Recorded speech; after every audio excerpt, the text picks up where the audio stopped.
Karena di saat itu pria tersebut juga menunjukkan lencananya. Merasa tidak ada yang perlu dicurigai, Ying membuka pintu mobil dan duduk di kursi penumpang. Beberapa saat kemudian, mobil itu pun melaju.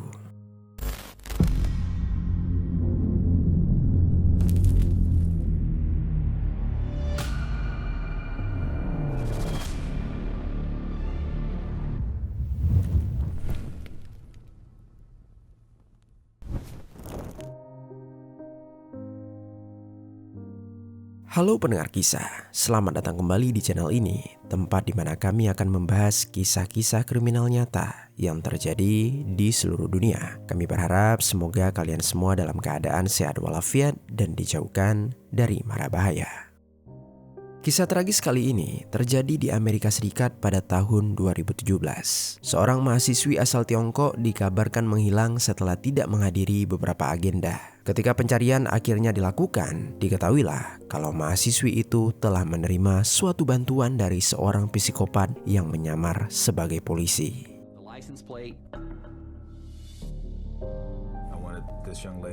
Apa yang terjadi kepada wanita itu dan bagaimana semua ini bisa terungkap? Mari kita bahas kisah di baliknya. Pada tahun 1990, di kota Nanping yang terletak di tenggara Tiongkok, lahirlah seorang perempuan bernama Ying Zhang. Dia tumbuh dalam sebuah keluarga sederhana yang terdiri dari ayah, ibu, dan saudara-saudaranya. Sejak kecil, Ying dikenal sebagai anak yang rajin belajar. Dia bukan belajar karena paksaan, melainkan karena benar-benar menikmati prosesnya. Dia bercita-cita bisa membantu keluarga, memberikan manfaat bagi orang lain, dan melakukan sesuatu yang berguna bagi banyak orang. Saat bersekolah, Ying berkali-kali menempati peringkat teratas di kelasnya. Prestasi yang banyak dia ukir membuat dia menjadi murid kesayangan para guru dan juga teman-temannya. Setelah lulus SMA, Ying melanjutkan pendidikan di Sun Yat-sen University, salah satu kampus ternama yang ada di Tiongkok. Di sana dia mengambil jurusan yang berkaitan dengan ilmu sains dan juga ilmu lingkungan. Namun meski begitu, kehidupan Ying tidak hanya berisi tentang buku dan juga nilai akademik. Dia juga sangat menyukai musik.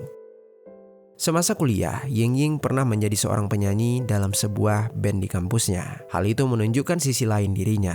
Di balik citra Ying sebagai mahasiswi berprestasi, Ying tetaplah perempuan muda yang memiliki hobi, pergaulan, dan impian seperti kebanyakan orang seusianya. Lalu di masa kuliah itu juga, Ying bertemu dengan Hou Xiaolin, salah satu mahasiswa yang juga berprestasi di kampus tersebut. Mereka sering menghabiskan waktu bersama, mulai dari belajar di perpustakaan hingga mengerjakan tugas. Hubungan keduanya berkembang cukup cepat. Beberapa waktu sebelum mendapatkan gelar sarjana, Hou Xiaolin melamar Ying dan dia pun menerima lamaran tersebut. Kemudian saat akhirnya lulus sarjana, Ying dan Xiaolin sama-sama meraih nilai tertinggi di kampus mereka. Setelah itu, Ying menyampaikan kepada orang tuanya dan juga Xiaolin kalau dia ingin melanjutkan pendidikan hingga memperoleh gelar magister di bidang teknik lingkungan. Keluarganya mendukung keputusan tersebut, begitu juga dengan Xiaolin. Ying kemudian melanjutkan studi tersebut di Peking University. Beberapa tahun berikutnya setelah meraih gelar magister, banyak orang mungkin menganggap pencapaian itu sudah lebih dari cukup. Namun bagi Ying itu hanyalah permulaan. Dia kemudian bergabung sebagai visiting scholar di Chinese Academy of Science. Di titik ini masa depannya sebenarnya sudah cukup menjanjikan. Namun Ying masih memiliki impian yang lebih besar. Dia ingin menjadi akademisi dan juga seorang dosen tetap di sebuah universitas. Dia ingin meneliti dan juga mengajar. Untuk mencapai impian itu, Ying menyadari bahwa pengalaman internasional akan menjadi nilai tambah yang sangat penting. Kesempatan tersebut akhirnya datang ketika dia diterima sebagai visiting scholar atau peneliti tamu di University of Illinois Urbana-Champaign yang berada di Amerika Serikat. Program ini bukan program kuliah biasa. Sebagai peneliti tamu, Ying datang untuk melakukan penelitian dan bekerja sama dengan profesor serta laboratorium universitas dalam periode tertentu. Rencana penelitiannya berlangsung selama sekitar 1 tahun. Fokus penelitian Ying-Ying adalah fotosintesis dan juga produktivitas tanaman. Dengan kata lain, Ying-Ying mempelajari bagaimana tanaman dapat tumbuh lebih optimal dan menghasilkan panen yang lebih baik. Dengan penelitian ini diharapkan dia dapat membantu perkembangan sektor pertanian dan juga kebutuhan pangan. Kesempatan tersebut akhirnya menjadi langkah penting dalam perjalanan akademiknya. Jauh sebelum berangkat ke Amerika, Ying-Ying memang sudah berencana melanjutkan pendidikan hingga jenjang doktoral atau S3. Setelah menyelesaikan semuanya, dia berharap bisa kembali ke Tiongkok untuk menjadi profesor. Bukan hanya terus belajar, tetapi juga membagikan ilmunya kepada generasi berikutnya. Kemudian singkat cerita, setelah seluruh persiapan selesai, Ying-Ying pun berangkat ke Amerika Serikat pada April 2017. Keputusan itu tidaklah mudah. Dia harus meninggalkan rumah kedua orang tuanya serta tunangannya untuk tinggal seorang diri jauh dari tanah kelahirannya. Saat itu, Ying-Ying dan Xiaolin hanya tinggal menghitung bulan menuju hari pernikahan mereka yang telah direncanakan pada bulan Oktober 2017. Artinya, ketika Ying-Ying tiba di Illinois pada April 2017, dia tidak datang untuk memulai kehidupan baru di Amerika Serikat. Fokusnya di saat itu hanya satu, menyelesaikan penelitian, pulang ke Tiongkok, menikah dengan pria yang dia cintai, dan melanjutkan karir akademik yang selama ini dia impikan. Amerika Serikat menjadi negara pertama yang Ying-Ying datangi untuk tinggal dalam waktu yang cukup lama. Saat turun dari pesawat dan berjalan melewati bandara yang ramai, dia tahu bahwa babak baru dalam hidupnya telah dimulai. Selain menjalani penelitian, ada satu hal yang harus segera dia lakukan, yaitu beradaptasi dengan lingkungan, budaya, dan orang-orang di sekitarnya. Memasuki bulan Juni 2017, Ying-Ying telah hampir 2 bulan menjalani program Visiting Scholar di University of Illinois Urbana-Champaign. Hari-harinya diisi dengan penelitian, menyesuaikan diri dengan lingkungan baru, dan membangun rutinitas di tempat yang jauh dari rumah. Sejak kecil, Ying-Ying dikenal sebagai pribadi yang disiplin dan teratur. Oleh sebab itulah, dia terbiasa menyusun jadwal dan menjalankan kegiatannya sesuai rencana. Tibalah di tanggal 9 Juni 2017, sekitar pukul 8:30 pagi hari. Ying-Ying tiba di kampus untuk melakukan penelitian seperti biasa. Hari itu jadwalnya cukup padat. Selain bekerja di laboratorium, dia juga berencana mencuci pakaian di laundry langganannya, serta membeli kebutuhan sehari-hari di supermarket. Lalu saat dia tiba di kampus, Ying-Ying sempat melihat sebuah mobil berhenti di dekatnya. Namun dia tidak terlalu memperdulikan dan langsung melanjutkan aktivitasnya karena masih banyak yang harus dia selesaikan di hari itu. Sekitar pukul 12 siang, Ying-Ying kembali ke apartemennya untuk makan siang dan beristirahat sejenak sebelum melanjutkan agenda berikutnya.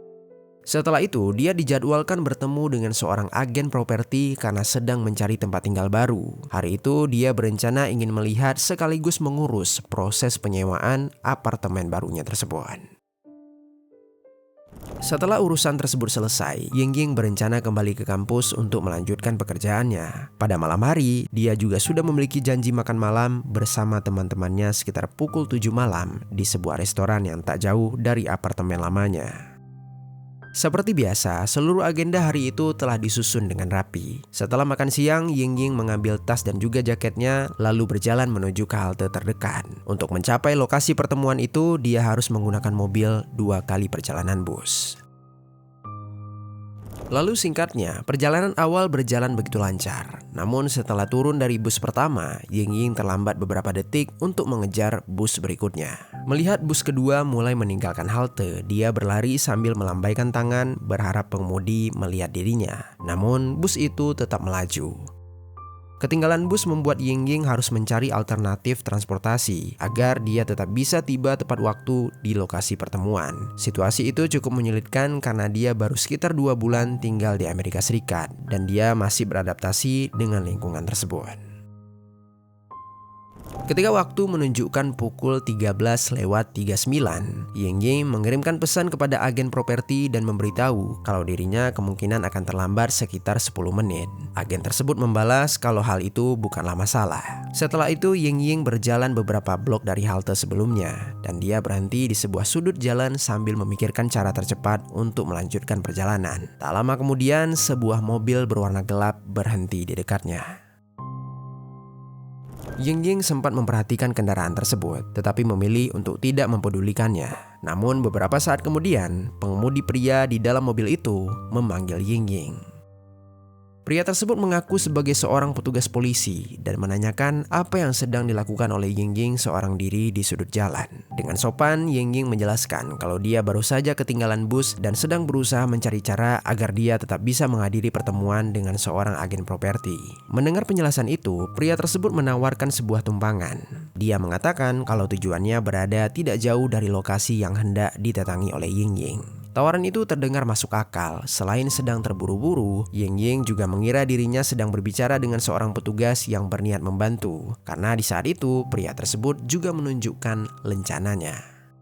Merasa tidak ada yang perlu dicurigai, Yingying membuka pintu mobil dan duduk di kursi penumpang.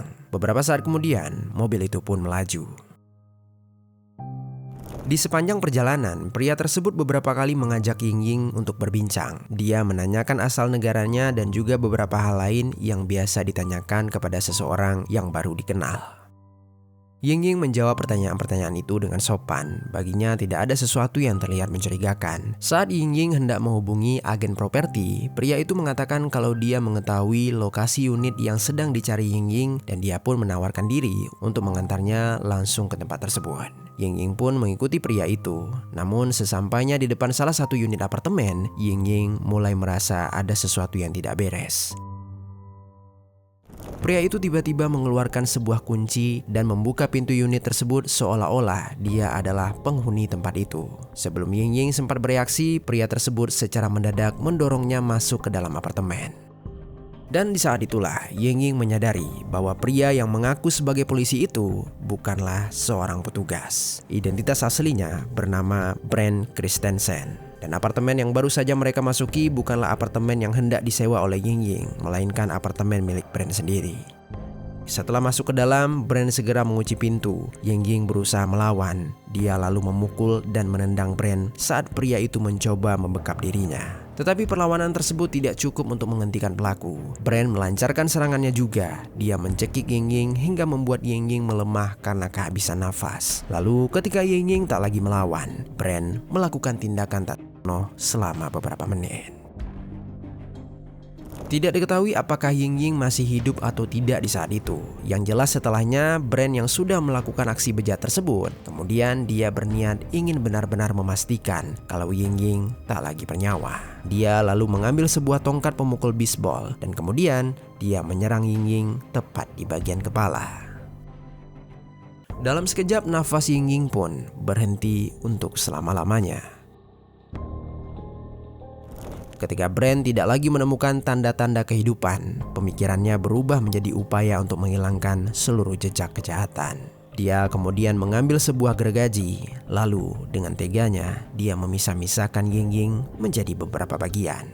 Setelah semuanya selesai selama berjam-jam, Brent memasukkan bagian-bagian tersebut ke dalam sebuah kantong sampah yang berukuran besar.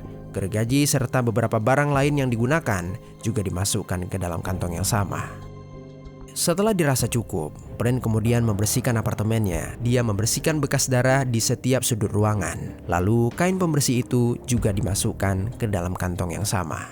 Kemudian agar tidak menimbulkan kecurigaan, dia bahkan mencampurkan sampah rumah ke dalam kantong tersebut. Setelah semuanya selesai, Brent membawa kantong itu ke tempat pembuangan sampah apartemen. Dia mengetahui bahwa dalam waktu dekat, sampah-sampah itu akan diangkut menuju tempat pembuangan akhir.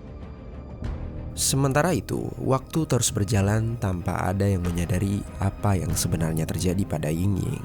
Agen properti yang memiliki janji temu dengannya mulai curiga karena Yingying tidak kunjung tiba di lokasi yang telah disepakati. Setelah menunggu lama, dia pun akhirnya meninggalkan tempat tersebut.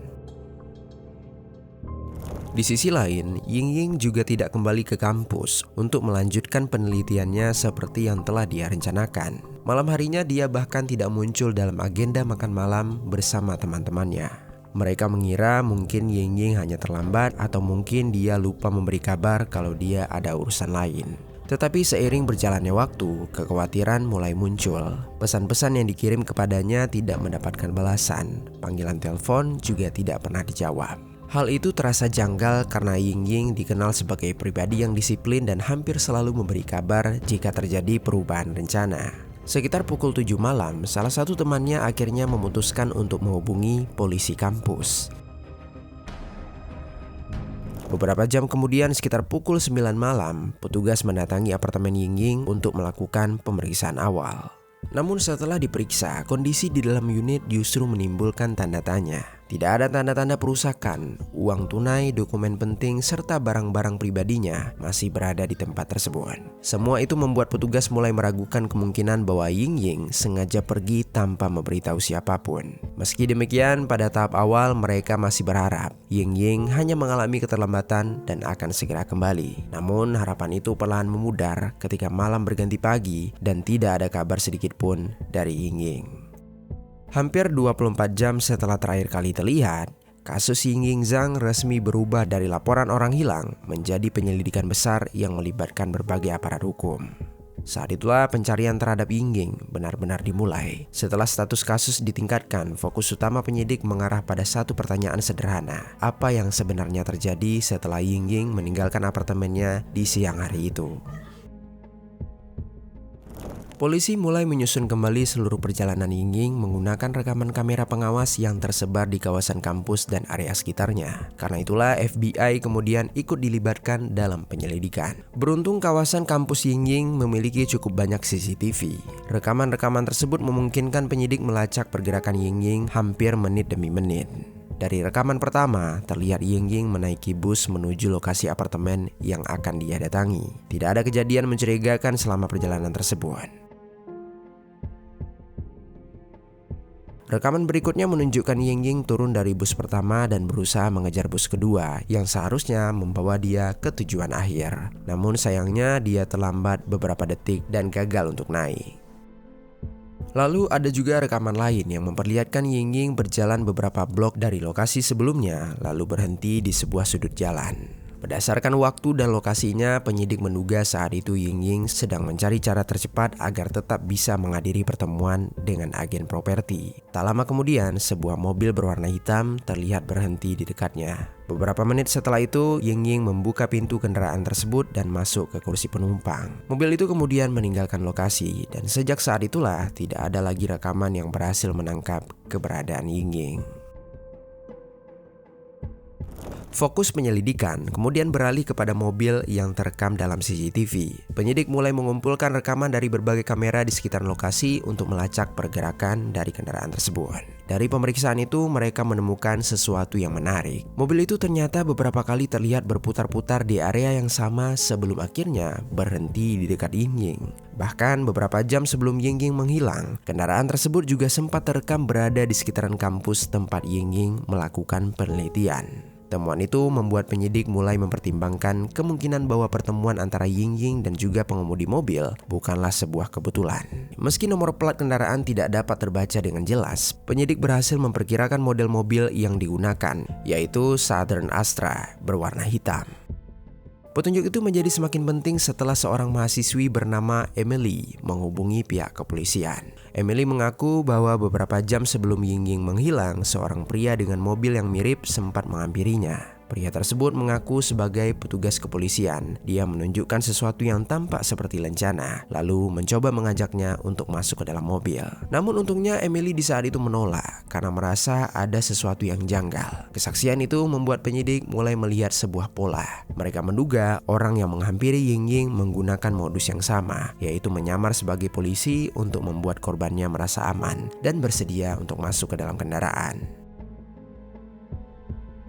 Setelah model kendaraan berhasil diidentifikasi, penyidik mulai menyaring seluruh pemilik mobil dengan ciri-ciri yang sama yang berada di wilayah tersebut. Jumlahnya ternyata tidak terlalu banyak, sehingga proses eliminasi berjalan cukup cepat. Dari daftar tersebut muncul satu nama yang kemudian menarik perhatian penyidik, yaitu Brent Christensen, pria berusia 28 tahun yang tinggal tidak jauh dari lokasi Yingying terakhir terlihat. Jika dilihat sekilas, Brand ini tidak tampak seperti sosok yang mencurigakan. Dia memiliki latar belakang akademik, pernah menempuh program doktoral, bekerja sebagai asisten pengajar, dan tidak memiliki catatan kriminal sebelumnya. Namun semakin dalam penyelidikan dilakukan, semakin banyak pula petunjuk yang mengarah kepada dirinya.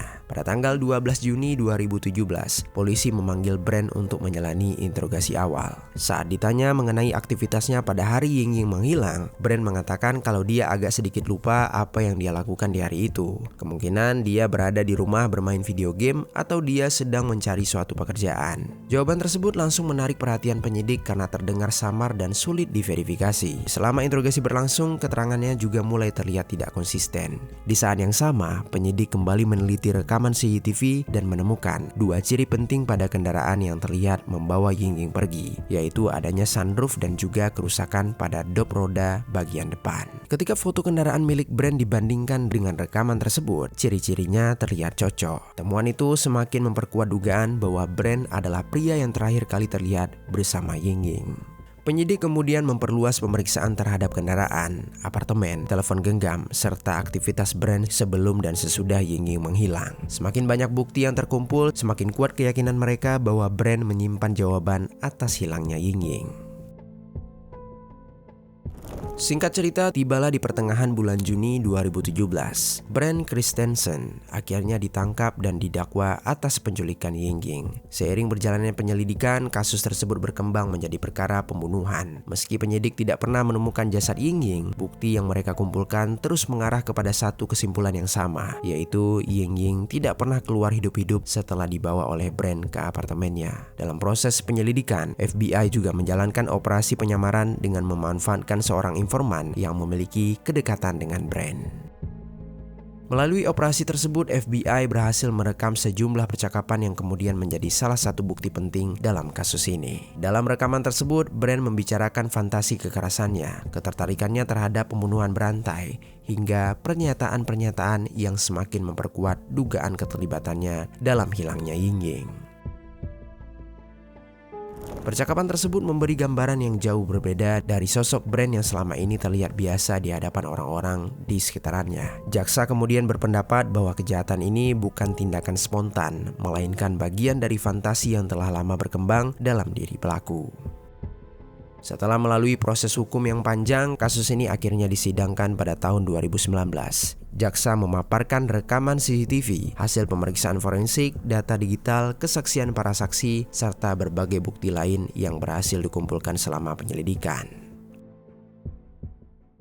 Pada akhirnya, juri pun menjatuhkan hukuman penjara seumur hidup tanpa kemungkinan pembebasan bersyarat kepada Brand Christensen. Meski jaksa sempat menuntut hukuman mati, pengadilan tetap memutuskan hukuman penjara seumur hidup sebagai vonis akhir. Meski pelaku telah dihukum, ada satu hal yang tidak pernah benar-benar terselesaikan. Tubuh Ying Ying diduga berakhir di tempat pembuangan sampah dan telah bercampur dengan ribuan ton sampah lainnya. Saat penyidik mulai menelusuri kemungkinan lokasi pembuangan, waktu yang telah berlalu membuat proses pencarian menjadi sangat sulit. Setiap hari sampah baru terus berdatangan, dipadatkan lalu tertutup oleh lapisan berikutnya. Akibatnya peluang menemukan jasad Ying Ying semakin menjadi kecil. Hingga sampai hari ini, keluarga Ying Ying tidak pernah mendapatkan kesempatan untuk membawa putri mereka pulang atau memakamkannya secara layak. Dan bagi mereka, itulah bagian yang paling menyakitkan dari kasus ini. Bagi keluarga Ying Ying, vonis seumur hidup terhadap Brand Christensen tidak pernah benar-benar mengakhiri penderitaan mereka. Mereka memang mengetahui siapa yang bertanggung jawab atas hilangnya Ying Ying. Namun hingga hari ini, mereka tidak pernah mendapatkan kesempatan untuk membawa putri mereka pulang. Tidak ada makam yang bisa mereka kunjungi. Tidak ada tempat untuk benar-benar mengucapkan selamat tinggal. Yang tersisa hanyalah kenangan tentang seorang perempuan muda yang meninggalkan negaranya demi mengejar pendidikan dan juga masa depan yang lebih baik. Saat berangkat ke Amerika, Ying Ying telah memiliki begitu banyak rencana. Dia ingin menyelesaikan penelitian, melanjutkan pendidikan hingga jenjang S3, menikah dengan tunangannya, dan suatu hari nanti dia berharap dia bisa menjadi profesor di negara Tiongkok. Namun seluruh impian itu berakhir pada tanggal 9 Juni 2017. Sekian kisah hari ini. Mudah-mudahan ada pelajaran baik yang dapat kita ambil.